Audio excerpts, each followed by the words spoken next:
Bên đó là coi có khói hai khói nghi ngút nè, không đó bên qua phía một là khói nghi ngút luôn.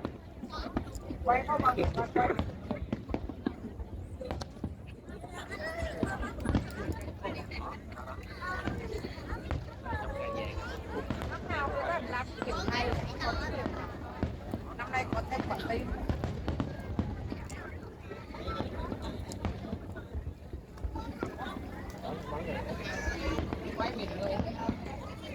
Chủ đừng có ăn tôi quay đó.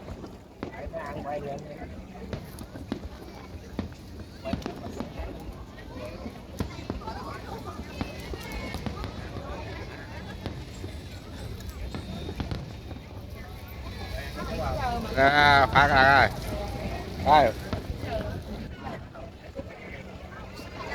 phát đặt có đây này.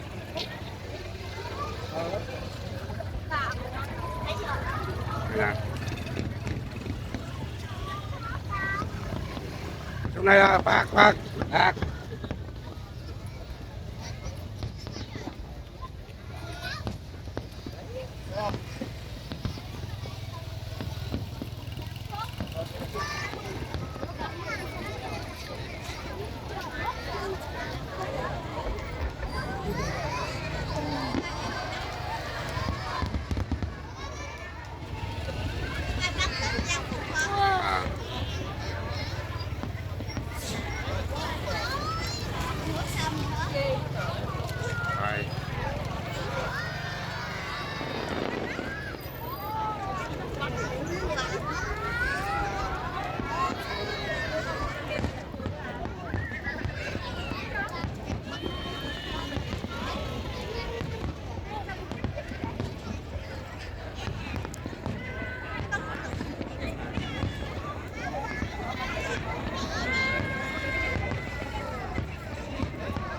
Đạt rồi, phải rồi.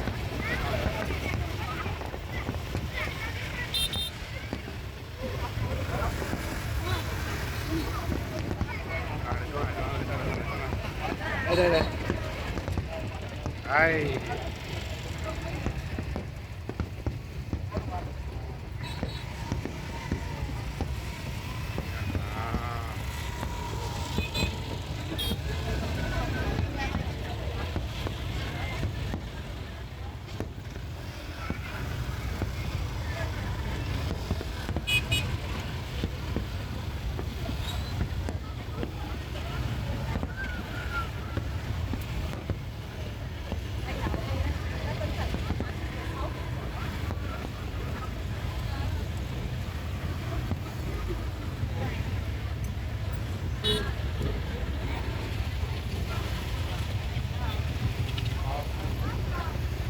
Đó, được rồi.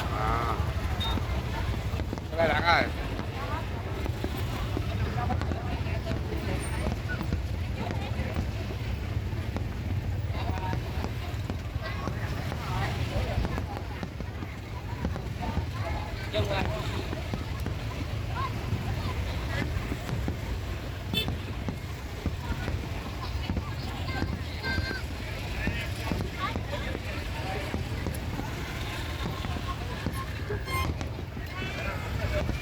Yeah.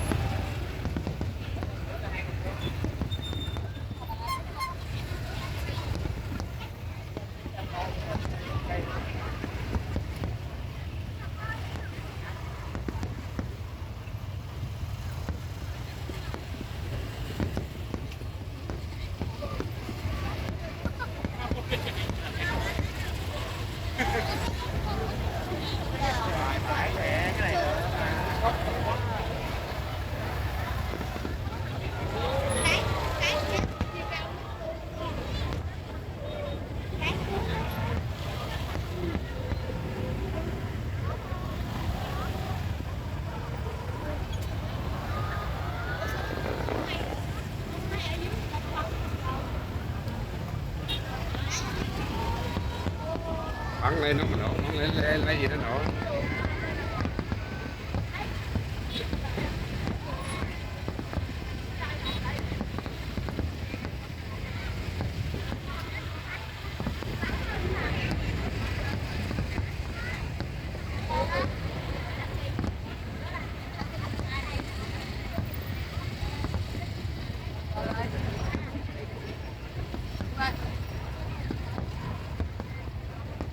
Ôi, một làng khói nha. Đây.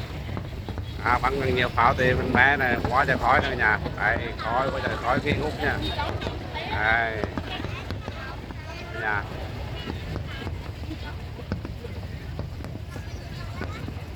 Quá trời người nha. Nhiều người chết trong mà. Bắn pháo hoa nữa nha. Bắn pháo hoa chào mừng ngày lễ 30/4/1 nha. 30 năm ngày giải phóng hoàn toàn nhất đất nước. Cái nhà xem nha.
Quá trời khói chứ. Đây khói nghi ngút mà. Ở nhà không? Đây. Nhà xem. Đó. Đây 581 nha cả nhà. Đây là 581 mà. Nè, xem bắn pháo hoa nha, tiếp tục nha. Đó, quá trời đẹp không?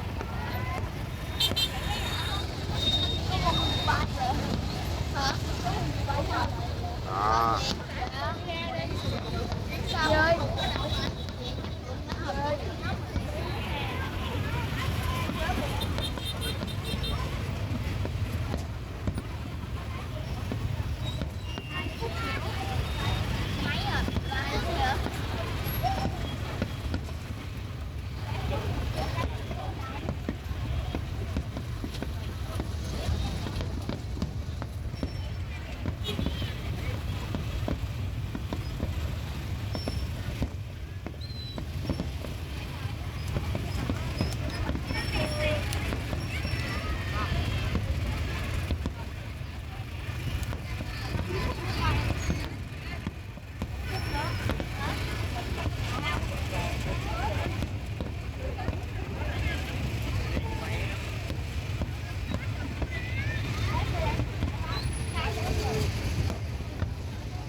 Xong hết.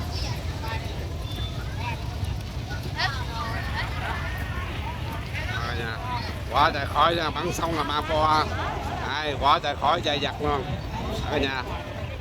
Đây, quá trời khói rồi cái nhà. Từ đây rồi. Cái nhà chén chốc đi về này, đó, xem trong bắn pháo hoa này. Rồi, đã siêu. Rồi. Rồi.